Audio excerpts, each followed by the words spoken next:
اللهم صل على سيدنا شفيعنا مولانا محمد بارك وسلم صلوا عليه صلاة وسلام عليك يا رسول الله صلى الله عليه وسلم. أعوذ بالله من الشيطان الرجيم بسم الله الرحمن الرحيم. وإذ قال موسى لقومه يا قوم اذكروا نعمة الله عليكم إذ جعل فيكم أنبياء وجعلكم ملوكا وآتاكم ما لم يؤت أحدا من العالمين. صدق اللہ العظیم.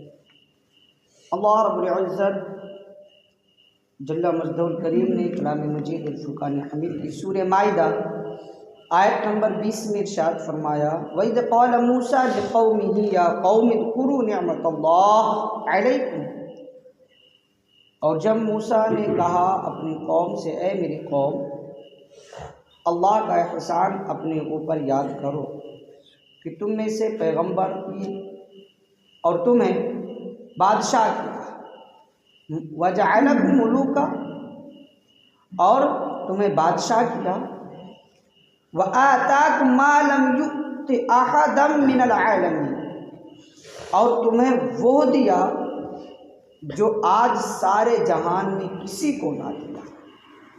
ہم نے اس آیت کریمہ کا تذکرہ بھی اس سے پہلے وہ گزشتہ تفسیر بھی اس کی ہو چکی، لیکن اس میں صرف ایک چیز جو وَجَعَلَ فِيكُمْ أَنْبِيَاءَ، یعنی اللہ رب العزت نے بنی اسرائیل، اللہ موسیٰ علیہ السلام نے فرمایا کہ ہم ہی میں سے، یعنی بنی اسرائیل ہی میں سے اللہ تعالیٰ نے نبیوں کو بھیجا، یہ تذکرہ ہوا تھا. اور یہاں تک کہ امام الانبیاء صلی اللہ علیہ وسلم تک کے تذکرہ ہوا. لیکن ابھی اس میں وَجَعَلَكُمْ مُلُوكًا، اللہ تعالیٰ نے بادشاہیت عطا کی بنی اسرائیل والوں کو، یہ باقی ہے. اور اس کے بعد میں وَآتَاكُمْ مَا لَمْ يُؤْتِ أَحَدًا مِّنَ الْعَالَمِينَ، یہ دونوں آیتیں، اس آیت کریمہ کا یہ دو جز ابھی باقی، اس پہ تھوڑی سی آپ تفسیر ملاحظہ فرمائیں. اللہ رب العزت جل مجدہ الکریم نے جو چیز اللہ تعالیٰ نے بنی اسرائیل والوں کو عطا کیا ہے، جتنا احسان ان پر کیا ہے، وہ کسی پر اتنا نہیں کیا، کسی پر اتنا نہیں کیا. اللہ نے فرمایا وَجَعَلَكُمْ مُلُوكًا، اور ہم نے تمہیں میں سے تمہیں کو بادشاہ بنا. فرعون بنی اسرائیل کے زمانے کا بادشاہ تھا، شداد بنی اسرائیل کے زمانے کا بادشاہ تھا، قارون بنی اسرائیل کے زمانے کا بادشاہ. اور یہ ایسے بادشاہ نہیں تھے ایک ایک دو دو خطے، ایک ایک دو دو ملک کے بادشاہ نہیں تھے، پورے روئے زمین کے مالک تھے، پورے روئے زمین کے بعد. فقہا فرماتے ہیں قارون کے پاس میں اتنی دولت تھی کہ اس نے تو جنت ہی بنا ڈالی تھی، سونے کی جنت ہی بنا ڈالی تھی اس نے. اور اتنی دولت اس کے پاس تھی کہ فرماتے ہیں کہ 70 خچروں پر اس کے خزانے کی چابیاں لا دی جاتی تھی، پھر بھی کم پڑ جاتی تھی جان سوال، اتنی دولت. تو اللہ نے فرمایا کہ میں تمہیں میں سے لوگوں کو بادشاہ بنا. روئے زمین کے 3 ہی بادشاہ بہت بڑے بڑے گزرے ہیں، ایک نمرود، شداد اور فرعون، یہی 3 ایسے بادشاہ جو پوری روئے زمین کے بعد، لیکن تینوں کے تینوں کافر ہیں، ایک بھی مسلمان ہے. اور مسلمانوں میں اگر جو گزرے پورے روئے زمین کے بادشاہ، تو پہلے جو سب سے پہلے بادشاہوں میں جن کا نام آتا ہے حضرت سلیمان علیہ السلام. سبحان اللہ.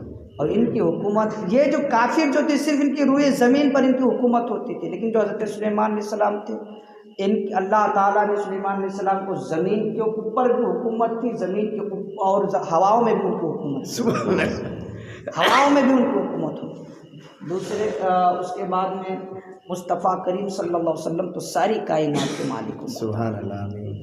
اور حضور صلی اللہ علیہ وسلم کی امتیوں میں بھی اگر کوئی روئے زمین کا بادشاہ گزرا ہے تو ایک التمش نام کر کے بادشاہ گزرے، پورے روئے زمین کے یہ بھی بادشاہ گزرے.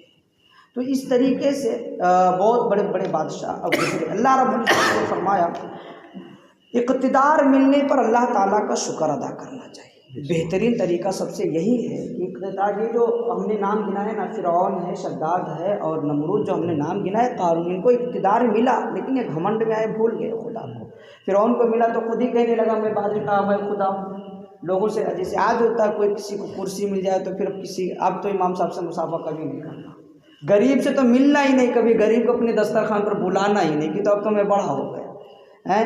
لیکن پتہ نہیں کہ جو خدا دینا جانتا ہے وہی خدا لینا بھی اچھے سے بہت بہترین طریقہ اس کو آتا ہے. تو کہتے ہیں اقتدار جب مل جائے کچھ اللہ عطا کر دے تو جھکے رہنا چاہیے، اس لیے کہ جو اٹھتا ہے تو جو پہلے سے جھکا رہے گا وہی اٹھے گا، اور جو اٹھا رہے گا ہمیشہ جو اکڑا رہے گا وہ اس کو کہاں جھک ملے گا، اس کو کہاں کوئی چیز نصیب ہوگی. آپ کو کوئی اگر کوئی چیز دے تو آپ کا ہاتھ ایسا پھیلا رہے گا نا لوگوں کے سامنے، تب آپ کوئی چیز دے گا. اور جب آپ اپنا ایسا ہی رکھو گے ہمیشہ کوئی چیز نہیں ملے گی، جو چیز ملے گی سب گر جائے گی، کوئی چیز نصیب نہیں آئے گی. تو ہمیشہ جھک کر کے رہنا چاہیے تاکہ ہماری جھولی ہمیشہ بھری رہے.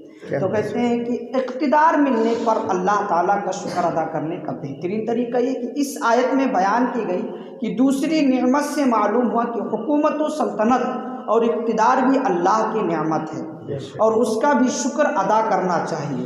اور اس کے شکر کا بہترین طریقہ یہ کہ حکومت و سلطنت اللہ تعالیٰ کے حکم کے مطابق چلائی جائے، غریبوں کی مدد کی جائے، لوگوں کے حقوق ادا کیے جائیں، ظلم کا خاتمہ کیا جائے اور ملک کے باشندوں امن و سکون کی زندگی گزارنے کے موافق فراہم کیے جائیں. یہ اقتدار چلانے کا بہترین طریقہ بیان ہے. حکمرانوں کے لیے نصیحت اور 4 آموز احادیث ہے. یہاں حکمرانی کرنے والوں کے لیے نصیحت اور آموز 4 احادیث ملاحظہ ہیں. نمبر 1 حضرت معقل بن یسار رضی اللہ تعالیٰ عنہ سے مروی ہے، سید المرسلین صلی اللہ علیہ وسلم نے ارشاد فرمایا جس شخص کو اللہ تعالیٰ نے کسی رعایا کا حاکم یعنی حکمران بنایا ہو اور وہ خیر خواہی کے ساتھ اس کی نگہبانی کا فریضہ ادا نہ کرے تو وہ جنت کی خوشبو تک نہ پا سکتا، وہ جنت کی خوشبو تک نہ پا سکتا.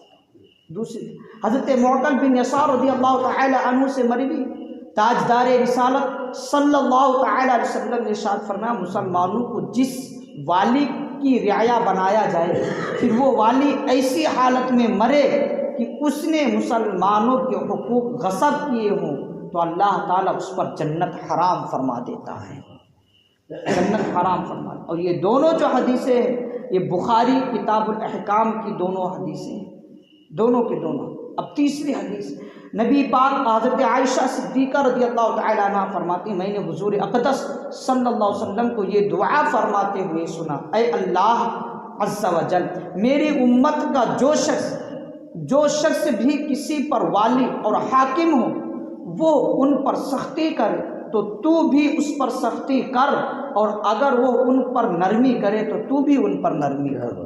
یہ مصطفیٰ دعا اس کے حاکموں کے لیے اقتدار والوں کے لیے اللہ کے رسول دعا کریں. چوتھی حدیث حضرت ابو مریم ازدی رضی اللہ تعالیٰ عنہ سے روایت رسول کریم صلی اللہ علیہ وسلم نے ارشاد فرمایا جسے اللہ تعالیٰ مسلمانوں کے کسی کام کا والی بنا، والی تو سمجھتے ہوں گے، والی کا مطلب ذمہ دار بنا. اللہ تعالیٰ جو مسلمانوں کسی کام کا ذمہ دار بنائے اور ان کی حاجت مندی بے کسی اور غریبی میں ان سے کنارہ کش کرے تو اللہ تعالیٰ اس کی حاجت مندی بے کسی اور غریبی میں اسے چھوڑ دے گا. یعنی جب آج ہمارے پاس میں ذمہ داری غریبوں کو ہم کو مدد کرنی چاہیے، یہ ہماری ذمہ داری ہے، یہ ہماری ذمہ داری ہے، اور ہم مدد نہ کریں تو پھر ہمارے بھی ایک ایسی حالت آئے گی کہ غریب بھی ہمارے اوپر ترس نہیں کریں گے، وہ بھی ہماری بے کسی میں سہارا نہیں بنیں گے. تو آج ہمارے پاس اللہ نے دیا ہے تو ہم کو غریبوں کی مدد کریں تاکہ کل اگر ہمارے پاس کم پڑ جائے تو ہم کسی کے محتاج نہ بنے، وہ پھر ہماری مدد کریں. اقتدار کے بوجھ سے اشک بار. اب دیکھیں حضرت عمر بن عبد العزیز، کون نے نام سنا ہے ان کا، کتنے بڑے حاکم گزرے. آپ فرماتے ہیں حضرت عمر بن عبد العزیز رضی اللہ تعالیٰ عنہ کی زوجہ محترمہ فرماتی ہیں جب آپ رضی اللہ تعالیٰ عنہ مرتبہ خلافت پر فائز ہوئے اور گھر آ کر کے مصلی پر بیٹھے رونے لگے اور اتنا روئے کہ آپ کی داڑھی مبارک آنسوؤں سے تر ہو گئی۔ یہ دیکھ کر کے میں نے عرض کی، کس نے؟ عبدالعزیز کی زوجہ نے عرض کی، اے امیر المؤمنین رضی اللہ تعالیٰ آپ کیوں رو رہے ہیں؟ آپ رضی اللہ تعالیٰ عنہ نے فرمایا، میری گردن پر تاجدار رسالت صلی اللہ علیہ وسلم کی امت کا بوجھ ڈال دیا گیا، اور جب میں نے بھوکے، فقیروں، مریضوں، مظلوم قیدیوں، مسافروں، بوڑھوں، بچوں اور عیالداروں، الغرض پوری سلطنت مصیبت زدوں کی خبر گیری کے بارے میں غور کیا، اور مجھے معلوم ہے کہ میرا رب عز و جل قیامت کے دن ان کے بارے میں مجھ سے باز پرس یعنی پوچھے گا، سوال پوچھے گا، تو مجھے اس بات سے ڈر لگ رہا ہے کہ کہیں ایسا نہ ہو کہ مجھ سے ان کے بارے میں جواب نہ بن پڑے۔ بس اس بھاری ذمہ داری اور اس کے بارے میں باز پرس کی فکر کی وجہ سے میں رو رہا ہوں۔ اللہ، یعنی اتنا بڑا بادشاہ عبدالعزیز پورے روئے زمین کا، اور امین جب خلافت بنے تو کیسے مسلح پر بیٹھ کر کے رو رہے ہیں؟ کیا کہیں ایسا نہ ہو قیامت کے دن مجھ سے سوال کیا جائے کہ کسی کا حق تو نہیں مان لیا؟ حضرت عمر بن خطاب رضی اللہ تعالیٰ، اتنے بڑے امیر المومنین بادشاہ گزرے، آدھی دنیا کا مالک، اور مسلح پر جب بیٹھتا تو اس طریقے سے روتا۔ لوگوں نے سوال کیا کیوں؟ تو کہتے ہیں ایسا نہ ہو کہ میری حکومت کے دور میں کوئی بکری پیاسی نہ مر جائے، تو کل خدا کی بارگاہ میں مجھے اس کا حساب دینا۔ آواز تو اللہ رحم فرما، پورا مال ہی غضب کر ڈالتے، کون مر رہا ہے اس سے تو کوئی مطلب ہی نہیں۔ اگر ہمارے صاحب کو اللہ نے 10 کروڑ دیا اور کسی غریب کے پاس میں 5,000 پڑا تو سوچتے وہ بھی 5,000 ہمارے ہی پاس آ جانا چاہیے، اس کے پاس رہنا چاہیے۔ اللہ رحم فرمائے آج کے اقتداروں میں، اللہ تعالیٰ نیک صالح عمل کرنے کی توفیق عطا فرمائے، لوگوں کے ساتھ میں محبت و اخلاص سے پیش آنے کی توفیق و رفیق عطا فرمائے۔ اللہ تعالیٰ ہم سب کو کلام پاک کے فرمان پر عمل کی توفیق فرمائے۔